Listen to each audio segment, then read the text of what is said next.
Ma soetasin hiljuti oksjonilt ühe raamatu. See on aastast 1927. Selle nimi on Koka kunst sõnas, pildis, filmis.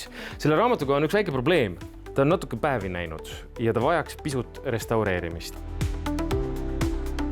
Ja kuhu mujal ikka sel puhul tulla, kui Rahvusraamatukogusse, siit juba midagi pudeneb ja uurida siinsetelt ekspertidelt, kas on võimalik seda raamatut päästa.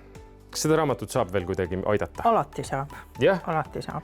Aga mis seisukorras on, kui sa viskad esmapilgu peale? No üldse mitte halvas, ütleks nii, arvestades väljaandmise aastat ja arvestades seda, et teda on ka kasutatud. Nii et mõningaid siukeseid ajamärke näeb, et paber tõenäoliselt on pisut happene, aga samas jälle olles näinud igasuguseid kasutuses olevaid vanu kokaraamatuid, see paber on tegelikult väga heas seisundis, et see, mis siin võib-olla seda lagunemisastet näitab, on see vana liim, mis irdub selja pealt.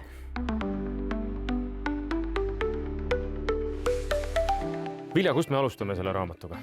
Kõigepealt vaatame üle, kas ta vajab puhastamist. See on esimene etapp, mida võib teha ka oma koduraamatuga raamatutega.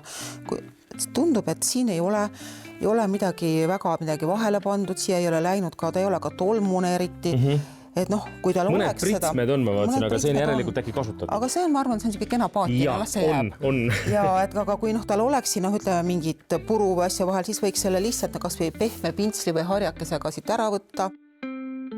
Selle esikonnal on väike probleem. See on see liim nüüd, see on see kondi liim. Aga seda liimi me ei hakka siit teda rebima lahti, vaid me paneme ta veevanni. Tead, see tundub mulle jätkuvalt mõistuv vastane, et kuidas me paneme raamatu veevanni, aga sa kinnitad, et see töötab ja see toimib. Koduse raamatuga ma seda ei teeks. Sellest, et kui te olete märjaks teinud, sa pead teda pärast ka liimistama uuesti ja sa pead teda pressima ja seda ei saa kodustes tingimustes väga hästi teha, aga kuna meil siin on võimalused olemas, siis ma arvan, et me teeme seda. Veevann on olemas, kas me võime siis ta kohe panna või sa pead midagi tegema selleks eelnevalt? Selleks me võime teha korraks ka niimoodi, et me natukene pigistame ta väga kuivaks ja vaatame, kas siit tuleb seda midagi lahtist mustust natuke ära.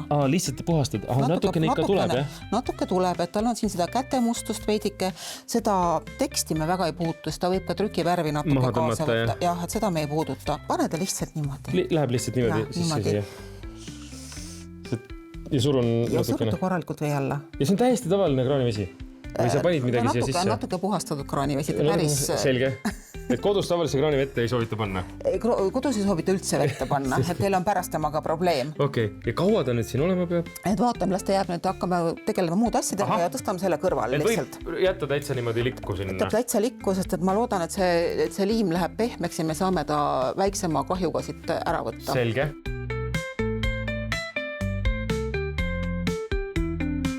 Ja siis on see asi, mida me nüüd teeme, me võtame selle raamatu lahti. Et alguses alustame lõhkumise, siis hakkame tegema korda. Selge. Me anname sellise rista nagu skalpell. Nii, sellega tuleb ettevaatlik olla, jah? Jah, kera ei maksa puutuda.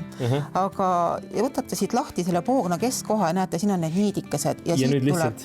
Ettevaatlikult, et sa ei tee viga oma paberile, lõikad läbi sellest. Lihtsalt need nöörid läbi. Ja järjest teetegi niimoodi. Need on päris palju ju siin. Need on palju, jah. Ja need on poognaid on ka päris mitu. Kas see on neidikene nagu selline? Vaata teistpidi. See tera on nende siin pool. Vaata siin on see paksem serv on pea.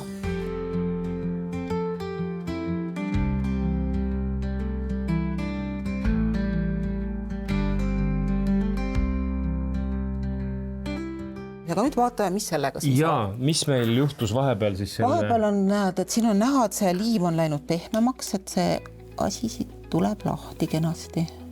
Ja lihtsalt natukene aitad siis... Natuke aitan. Kas see on hambaarsti tööriistud, mida sa kasutad? Jah, on küll. Selle ma oma hambaarstilt müülesin kunagi. Tahad ise proovida? Ma võin proovida sellega. Ja nüüd ettevaatlikult, et... Seda liimi osa siis lahti. Nüüd õrnalt, et proovida vähemaks võtta. Päris ära te seda ei saa, ta on siin natuke sisse läinud kiududesse, aga suurem osa saate kätte.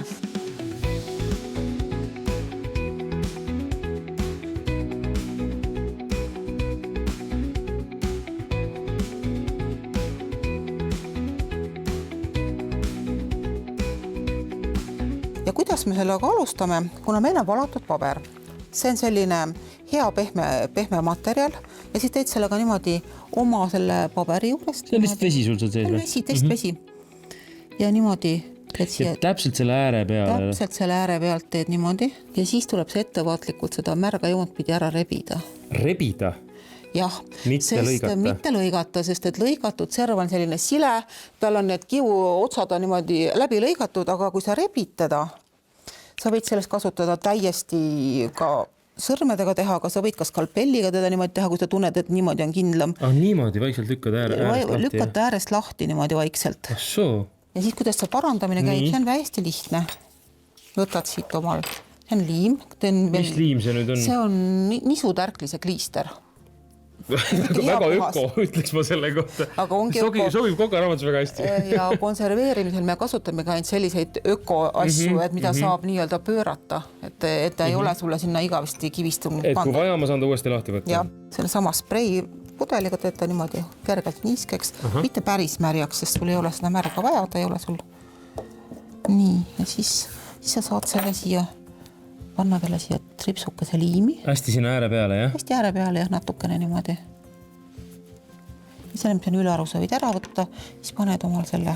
Ja see liimita ikkagi sinna ääre peale, eks ole? Hästi natukene niimoodi, et ta jääb niimoodi, kiukesed jäävad üle, aga ta ei jää niimoodi paksult üle. Ja paneme siia natukene peale ka seda Jaapani loorpaberit. Mis see nüüd on Jaapani loorpaber? Millest see tehtud on siis?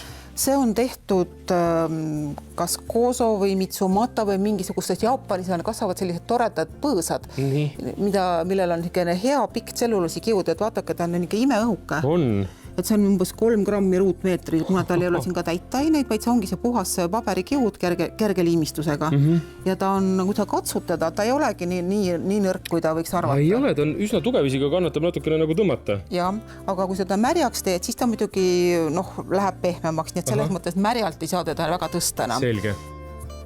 Lihtsalt riba peale. Riba peale. Ma võin proovida, just.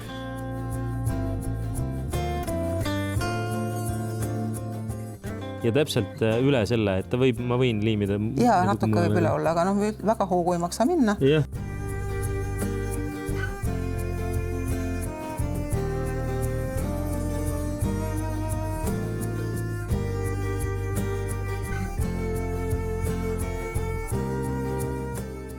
Täna õhtul veel saab ära vahetada nende hallide vahelt läheb ta filterpaberite vahele ja siis ta on üks nädalake, see on pressis. Ja siis me võtame ta sealt välja ja siis me saame juba hakata õmblema. Ja siis me viimistame need servad ära, lõikame need ülearused asjad ära, mida ei ole vaja, et see leht on sul ilus sirgekandiline.